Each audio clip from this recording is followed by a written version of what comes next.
Hey, folks, welcome to another episode of Draft Talk on Pittsburgh Sports Live. I'm Alan Saunders, joined as always by Nick Farabaugh from SteelersNow.com. We're talking about the Pittsburgh Steelers in the 2021 NFL Draft, which is coming up on Thursday.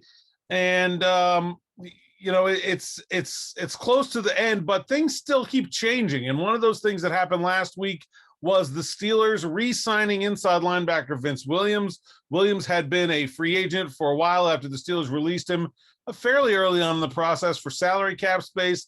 Now they bring Williams back. When I wrote earlier on the site about the Steelers' big sort of immediate needs for starting players in this draft, I had inside linebacker on that list. I think obviously Williams would not be coming back if he wasn't going to be the starting inside linebacker for at least this year. They'll also have Robert Spillane as depth and players like Marcus Allen, Ulysses Gilbert. And so, Nick, how much does this change the draft board for the Steelers, maybe particularly at number 24 with Vince Williams back in the fray?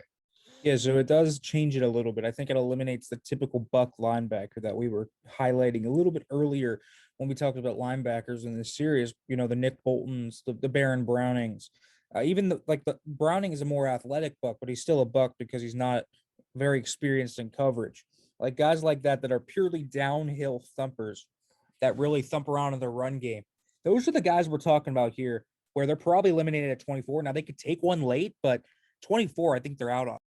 Yeah, now I don't think it necessarily eliminates them from taking an inside linebacker or even an inside linebacker early. But I think the key point there is the type of player. If you're looking at another downhill run game player like Vince Williams is, I think that's a lot of repetition for the number 24 pick specifically, or even in a trade back or a 55 scenario. I see how hard to be a good fit, but there's plenty of inside linebackers or guys that are hybrid inside linebacker safety players that I still think is a need. What we saw last year with the Steelers, when Mike Hilton was out, they filled that slot spot with a linebacker at times. They were using Alex Highsmith on a 5 linebacker set.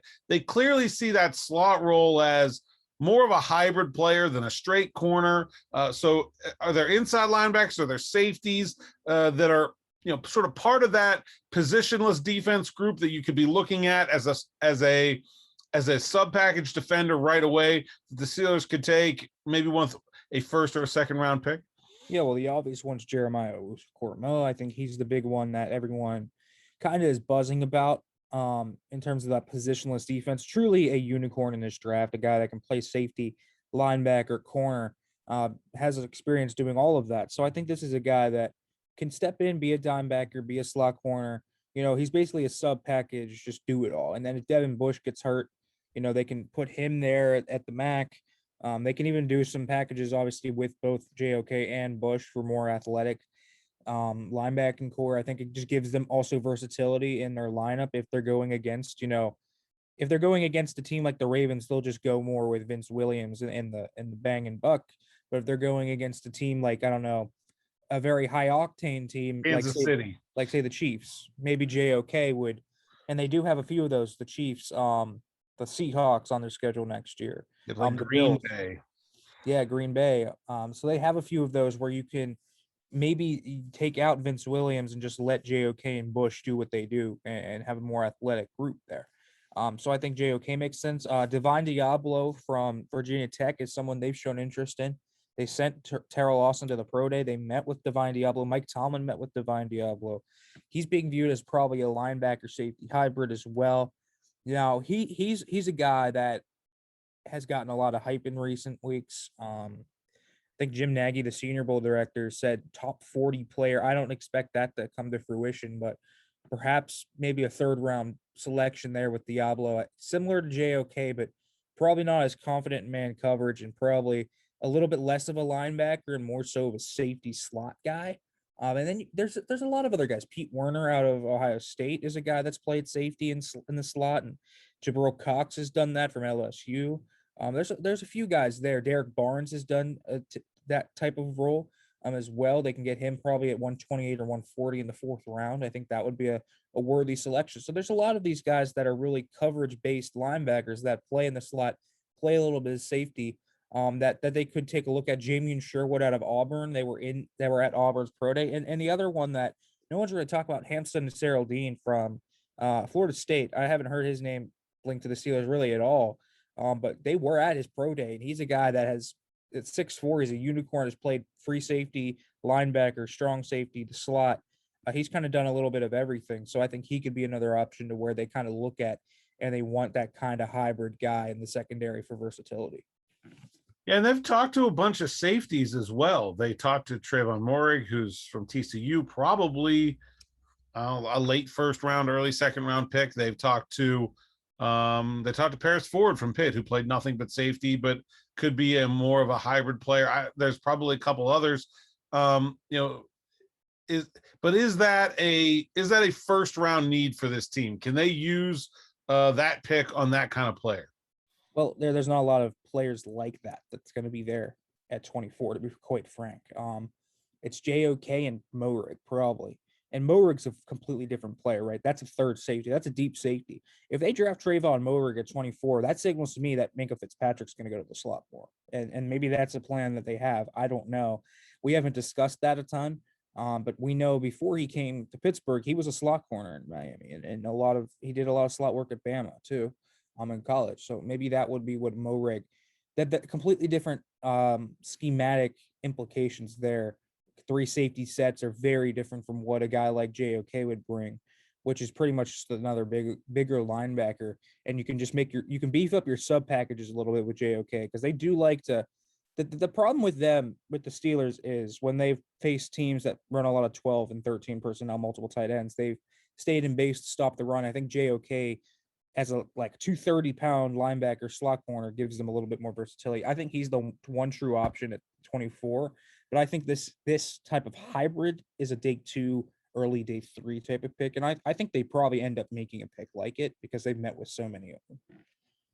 Yeah, and the other thing, I guess, you're talking about moving Minkah Fitzpatrick to corner. I mean, they can play Terrell Edmunds as a dime backer as well. If you take a player like Moehrig, who could play, a more traditional, deep half or something like that, and you could move Edmunds into the box as well. I think it gives them a lot of options. And I do think people are underestimating the Steelers' pretty pervasive tendency to prioritize defense in the draft. That's something we haven't really specifically talked a lot about, but I feel like a lot of people are like, oh, they need a tackle, they need a center, they need a running back. And that's true. They do need all of those things, but this is a team that loves to use high draft pick talent on players who are going to be impact players on their defense.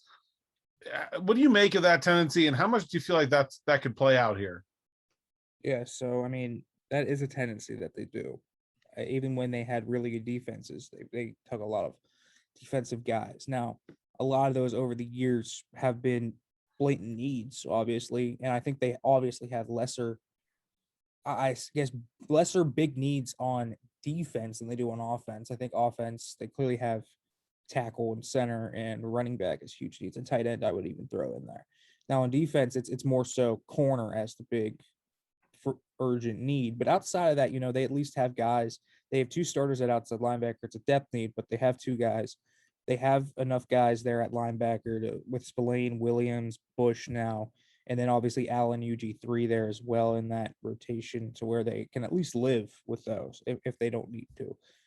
So my thing is with how bad the offense was, and it was clearly the reason they were held back last year, and they still retained a lot of the defense. My thought is maybe this is a year where that cracks, because I think they know the person that needs the most help isn't the defense. It's Big Ben, and I think Ben has to get some help. So I mean, it definitely factors in there, and it could be something that obviously comes up. And my expectation is that they will go offense in the first round, unless obviously there's JOK or I don't know, Micah Parsons or someone like that falls down the board.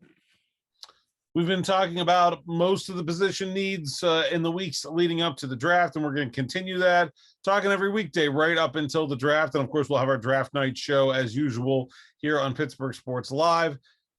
Nick, this is a really interesting position to me because I think what the Steelers do with this spot will tell us a lot about the way they feel about some different members of their defense. We talked about Fitzpatrick and Edmunds as being guys that could maybe do some different things. They're also guys that they have to make 50-year decisions on. So It doesn't seem like this is a defense that has a ton of needs, but I think it can go in a lot of different directions. And so what they do on defense will tell us a lot about what the guys they have and what they feel like they can do maybe a little bit differently, as you're seeing a little bit more of the influence of Terrell Austin in this unit. Yeah, absolutely. I think there are so many options. You could see um how the Steelers kind of attack it, kind of what they do schematically. If they I think we're going to see a change with Keith Butler kind of being, I think, phased out almost here. He didn't go to a single pro day this year, which was very interesting to me. Terrell Austin kind of took most of the trips over him. So maybe he's being phased out towards retirement, whatever. And I think they might go towards a more sub package based defense here pretty soon. Mike Tomlin's been kind of talking about that, the importance of sub packages. Kevin Colbert, although he said base defense isn't dead, he very much values the sub package football. So I wonder if they're going to go more towards positionless players here very soon, because they've already moved.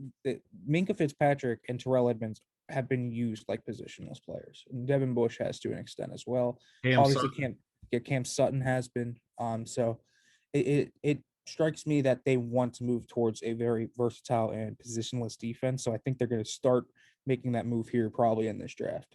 Yeah, I think if you look at the middle of the defense, right, and you obviously have outside corners and you have the defensive line, but if you have Edmonds and Fitzpatrick, Bush and Sutton, they're really maybe one or two pieces away from having a really solid and almost totally positionless middle coverage part of that defense. We're talking about having two inside linebackers, two slot corners, and two safeties as really what you kind of need to get through your life there. And if you have Cam Sutton can play free safety and he can play slot corner. Minka Fitzpatrick can play free safety and slot corner.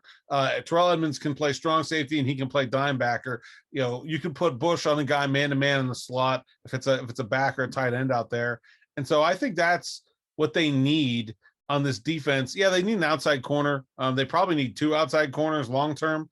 But I think that's the part of playing defense in 2021 that has been the most challenging for the most teams. You look about like what the Ravens do and some of the other run heavy teams like the Tennessee Titans, they've had some success, but I think the Steelers defense is pretty well built to take care of that when you look at their base defense. But I think it's been the Kansas Cities of the world that have really given them a challenge.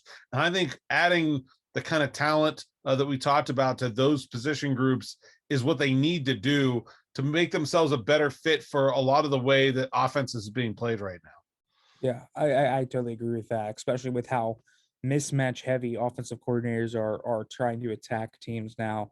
They ran into a buzzsaw with Kevin Stefanski, who's a very innovative, more modern-minded coach, and he pretty much just took Jarvis Landry on Spillane and took it to town all game. And I think that's something that that the Steelers are going to have to adjust to as they really come here into the next phase of their defense. And I think they have a great foundation on that defense with Watt, Minka, Edmonds, Sutton, all of Bush, all those guys. So I think that they have it down, and I think they're moving towards that. And I think this is the draft where they're going to start to do it. So yeah, if they take a safety early, I would guess that safety is a hybrid that can do multiple things. No one should be surprised by it if they do.